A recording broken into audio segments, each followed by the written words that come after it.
আজি মই তাকে হোজাই জিলালৈ আৰু হোজাই জিলা সুলভ মূল্যত কৰিছো যে অহা দিনত আমাৰ ৰাজসাহায্যযুক্ত যি চেনি দালি আৰু নিমখ আমি ৰাইজক দিম প্ৰতি ৰেচন কাৰ্ডৰ বিনিময়তে 1 কেজিকে এই বিষয়তে আমি সজাগ কৰিবৰ কাৰণে এই বিষয়তে বিস্তৃতভাৱে তেওঁলোক ক'বৰ কাৰণে আমি ইয়াত উপস্থিত আছিলো আৰু অহা অক্টোবৰ মাহৰ পৰা এই আঁচনিক আমি আৰম্ভ কৰিম আৰু এই হোজাই জিলাত আমি নৱেম্বৰ মাহৰ পৰা এই আঁচনিটো আমি আৰম্ভ কৰিম। অহা দিনত যাতে এই আমাৰ গোটেই NFS ব্যৱস্থাটো যাতে ভাল হয় আমি গোটেই ডিষ্ট্ৰিবিউচন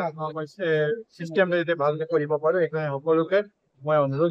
জনাইছো আৰু ইয়াৰ বিৰুদ্ধে আমি এটা ৰিভিউ মিটিং জিলা আয়ুক্ত কাৰ্যালয়ত আমি এটা ৰিভিউ মিটিং কৰি যি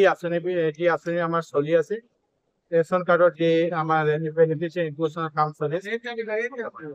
কিমান হিতাধিকাৰী সামৰি ল'ব?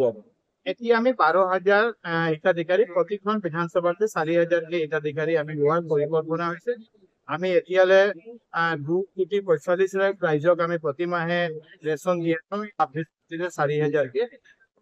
বেনিফিচিয়াৰী হোৱা